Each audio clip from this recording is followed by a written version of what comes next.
अक्टूबर 2015 CIA headquarter Virginia John Brennan को एक unknown number से कॉल आती है। कॉल करने वाला कोई बच्चा मालूम होता है, जिसने जॉन को बताया कि सीआईए के सारे सिस्टम को हैक कर लिया है। उस कॉल को प्रैंक कॉल समझा जाता अगर यह किसी आम इंसान की बात की जाती, लेकिन जॉन ब्रेनन ने उस वक्त दुनिया के सबसे पावरफुल इंटेलिजेंस एजेंसी सीआईए के डायरेक्टर थे, जिन्होंने फ़ोन करना तो दूर की बात है, उनका पर्सनल मोबाइल नंबर जानना भी एक बहुत बड़ी बात है। यह कहानी उन दो बच्चों की है जिन्होंने सीआईए के सारे सिस्टम को हैक करके अमेरिका जैसी सुपर पावरफुल तिनकों को नाच नचा दिया था। वह बच्चे कौन थे और उन्होंने क्यों और कैसे किया यह कारनामा अंजाम दिया था। उसकी डिमांड पूछी जाती है तो वो कहता है कि अमेरिका मिडिल ईस्ट खुसूस फ़लस्तीन में हमले बंद करे और दुनिया को पूरे अमन रहने दे। उसने फ़ोन कॉल से पहले सीआईए को मालूम पड़ चुका था कि उनका सिस्टम हैक हो चुका है। यह हैकिंग सीआईए समेत अमेरिका को नुकसान पहुंचा रही थी, इसलिए इसका आइडिया आपको वीडियो में आगे चलकर हो जाएगा। कॉल बंद होते ही पूरी अमेरिका गवर्नमेंट से सीआईए हरकत में आ गई, और क्योंकि एक बच्चे ने इतनी बड़ी इंटेलिजेंस एजेंसी को हैक किया था तो यह सीआईए के लिए काफ़ी शर्म का मुकाम था। आपको यह बताते चले कि सीआईए के एजेंट सिर्फ इसी में हार मानते हैं। उनकी सिर्फ आईटीटी डिस्क्लोज हो जाए तक यहाँ लुंगनी वर्जीनिया सीआईए हेडक्वार्टर्स के अंदर स्टारबक्स की एक ब्रांच है, जो ऑफिसर्स को जिन कम्स में काफ़ी उन पर कई लोगों ने नहीं होता और ना ही किसी का एजेंट का नाम लिखा होता है। उसकी वजह यह है कि कप्स को ड्रेस करके एजेंट्स तक ना पहुँचना जा सके। अब आप आइडिया लगा सकते हैं सीआईए छोटी छोटी चीज़ों में इतनी ऐतिहासिक करती है, इसके लिए इनका सिस्टम हैक हो जाना कितनी बड़ी बात होगी।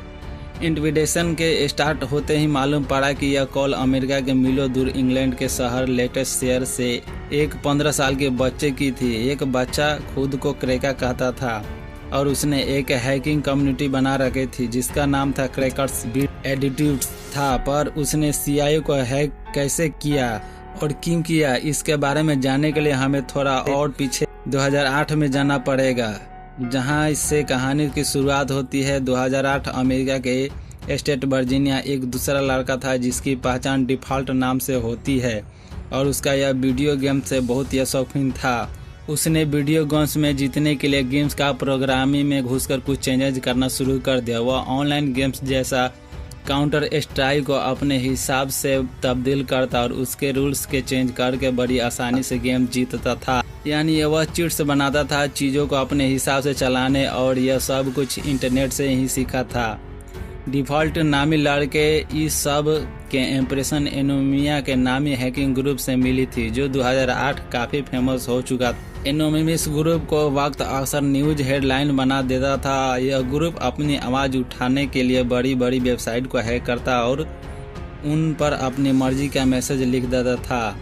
यह सब कुछ देखकर डिफ़ॉल्ट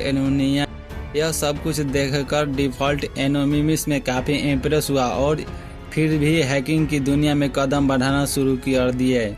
डिफ़ॉल्ट ने आहिस्ता आहिस्ता छोटी मोटी वेबसाइट हैक करना शुरू कर दी, लेकिन वह कुछ बड़ा करना चाहता था।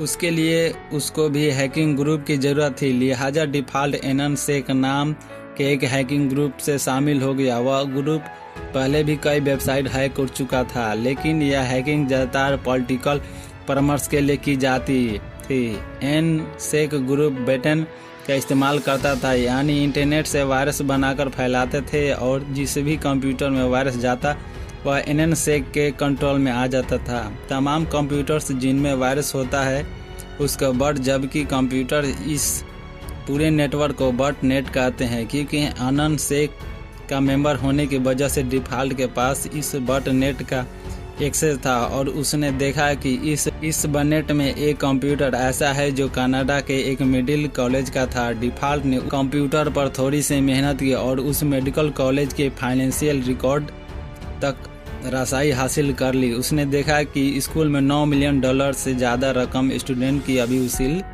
करनी थी, और सारे रिकॉर्ड अभी डिफ़ॉल्ट के पास आ चुके थे, जो कि उसने कॉलेज कंप्यूटर डिलीट कर दिए थे। डिफ़ॉल्ट की पहली हैकिंग कामयाब हो चुकी थी।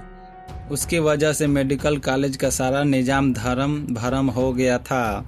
यह पहली हैकिंग थी इसने शरारत में की थी, लेकिन अगले ही हैकिंग गुस्से में की गई। 2014 डेनमार्क और गवर्नमेंट के एक बड़ी शर्मनाक लॉ पास किया जिसमें मुताबिक जानवरों के साथ ज्यादती की जा सकी।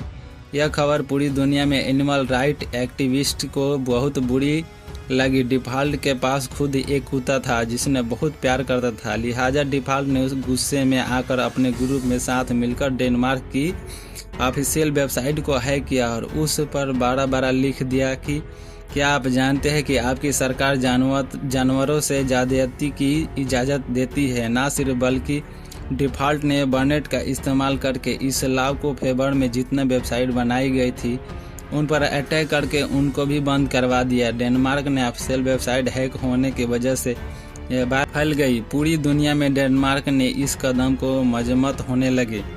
लोग डेनमार्क को भाला बुरा कहने लगे। आखिरकार डेनमार्क की सरकार यह प्रेशर बर्दाश्त न कर पाई और अगले ही साल उनकी फैसला वापस लेना पड़ा। डिफॉल्ट ने अपने मकसद में पहली बार कामयाब हो चुका था, पर लोग इसका क्रेडिट एनोनिमस ग्रुप को देने लगे क्योंकि उस वक्त यह हैकिंग ग्रुप हेडलाइन बनाता था। यह बात डिफॉल्ट को बिल्कुल पसंद नहीं आई और इतना बड़ा कारनामा किया कि उसने, लेकिन इसका क्रेडिट कोई और ले रहा है।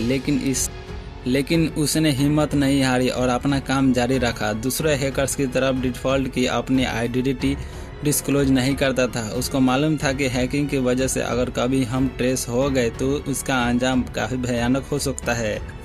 यह नॉर्मली अपने घर में वाईफाई इस्तेमाल नहीं करता था, बल्कि उसने एक सैटेलाइट कनेक्शन खरीद रखा था जिसको उसने अपने घर से काफ़ी दूर इंस्टॉल किया हुआ था और वहां से अपने घर तक एक प्राइवेट नेटवर्क के जरिए वह इंटरनेट इस्तेमाल करता था।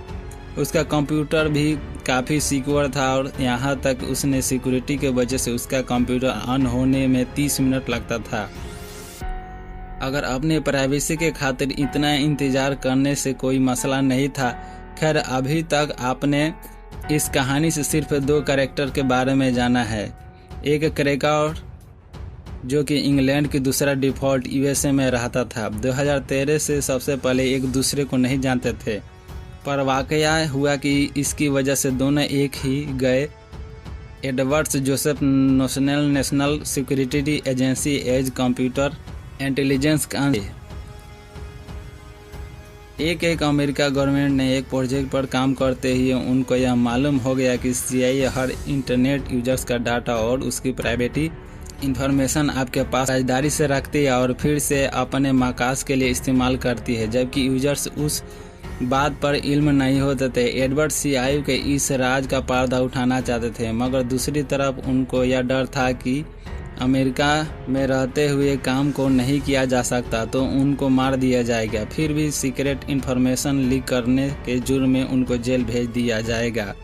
इसलिए एडवर्ड ने छुट्टी ली और हांगकांग चले गए, जहां उन्होंने जर्नलिस्ट के सामने अमेरिका के एक सीक्रेट को दुनिया के सामने खोल रख दिया। यह खबर लीक होते ही पूरी दुनिया में तहलका मच गया। लोगों पर गुस्सा पाया जाने लगा। उनका डाटा उनकी इंफॉर्मेशन के बगैर इस्तेमाल हो रहा है और उनकी नकल हरकत पर पल पल नजर रखी जा रही है। इसी बात पर रिएक्शन के तौर पर डी और क्रैकर आपस में कॉन्टेक्ट हुआ। दोनों अमेरिका गवर्नमेंट के CIA को सबक सिखाने का फैसला कर लिया और CIA को इतिहास दिलाना चाहते थे कि लोगों को पर्सनल इंफॉर्मेशन जब लीक होती है तो कैसा महसूस होता है। क्रैकर और डिफॉल्ट का मकसद था कि डिफॉल्ट अपनी आवाम प्राइवेसी खत्म करने की USA के बदला लेना चाहता है, जबकि क्रैकर गाज पर किए जाने वाला हमलों को बदला लेना चाहता था। यानी दोनों दुश्मन अमेरिका सरकार की थी। सबसे पहले उन्होंने अमेरिका नेशनल इंटेलिजेंस एजेंसी के डायरेक्टर जेम्स कैलेपर का फ़ोन नंबर पब्लिक कर दिया और किसी भी सिर्फ करने से उनका नंबर मिल जाता है। अब वह किसी भी हाई प्रोफाइल आदमी हैक करना चाहते थे। उन्होंने CIA के डायरेक्टर जॉन ब्रेनन को हैक करने की मिशन संभाल लिया। क्रैकर और इंटरनेट पर जॉन के बारे में सर्च करना शुरू कर दिया। उसका एक पब्लिक फ़ोन नंबर सामने आया। उसने देखा कि नंबर वो बेरी जॉन का नाम था, एक अमेरिका मोबाइल ऑपरेटर है जो रीजनल की इंटरनल टेक टीम को कंपनी का सप्लाई बनकर फ़ोन किया और कस्टमर की प्रॉब्लम सॉल्व करने के लिए उनसे राब्ता कर रहा है, क्योंकि वह उसके सिस्टम में कोई टेक्निकल इशू है। वर्जन टीम के उसके आईटी इन्फॉर्म करने के लिए पिन कोड मांगा, जो वह ऑलरेडी हैक करके मालूम कर चुका था। वेरिफिकेशन के बाद वर्जिनिया ने जॉन ब्रेनन को पर्सनल डिटेल्स क्रेका से शेयर कर दी। अब काका पास जॉन ब्रेनन का account number, backup mobile number, address और उसका बैंक कार्ड आखिरी 4 डिजिट। काका के पास जॉन ब्रेनन का account number, backup mobile number, address और उसके बैंक कार्ड का आखिरी 4 डिजिट्स भी मौजूद थे। अब अगला स्टेप ब्रेनन ईमेल हैक करना था। उसने मालूम किया था कि ब्रेनन की आखिरी 4 डिजिट पूछे जो क्रेका के पास हमले मौजूद थे। इस तरह क्रेका ने फौरन उसे ईमेल एड्रेस का एक्सेस पा लिया था। अब CIA के डायरेक्टर का पर्सनल ईमेल अकाउंट क्रेका के पास था। उसने जॉन ब्रेनन को प्राइवेट ईमेल खोला जिसमें सारे इंफॉर्मेशन और टॉप सीक्रेट डॉक्यूमेंट मौजूद थे, जिससे दूसरे CIA ऑफिसर्स का डाटा, उनको सोशल सिक्योरिटी नंबर्स और गवर्नमेंट से मिलने वाली कंट्रैक्शन से तब ब्रेनन को काफ़ी खबर हो चुकी थी। उसका ईमेल अकाउंट हैक हो चुका है और उसने फ़ौरन अपना अकाउंट बंद करवा दिया। मगर वह काफ़ी देर हो चुकी थी क्योंकि क्रेका का सारा डाटा अपने पास डाउनलोड कर चुका था। क्रेका ने एक दूसरे को सारे ऑफिशियल डॉक्यूमेंट पब्लिक करना शुरू कर दिए, जिसने पूरे अमेरिका में कोहराम मच गया।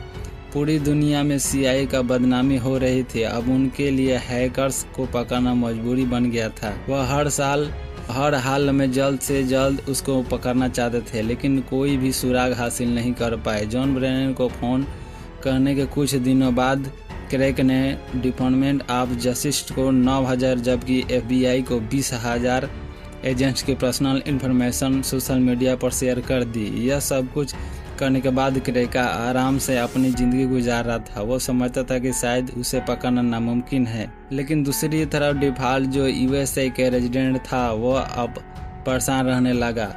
उसे डर था कि अगर वह पकड़ा गया तो उसका सम्मत आने वाली है। पकड़ने ना जाते पर डिफॉल्ट यह गलती ना होती। उसने नशे में अपने दोस्त को बता दिया था कि CIA को हैक करने के पीछे उसी का इंट्रोडक्शन के दौरान क्रेका का नाम सामने आया, जिसको ब्रिटिश पुलिस के मदद अरेस्ट करवा लिया गया। क्रेका का असल नाम केन गेबल जबकि डिफॉल्ट का नाम रजिस्ट गेल लिवरमैन है। कम उम्र होने के वजह से क्रेका को 2 साल की कैद सुनाई गई, जबकि डिफॉल्ट जो कि डायरेक्टली CIA के हैकिंग में इन्वॉल्व नहीं था 5 साल की सज़ा सुनवाई जाती। दोनों आज जेल से आज़ाद हैं और साइबर सिक्योरिटी पर अपना करियर आगे बढ़ा रहे हैं।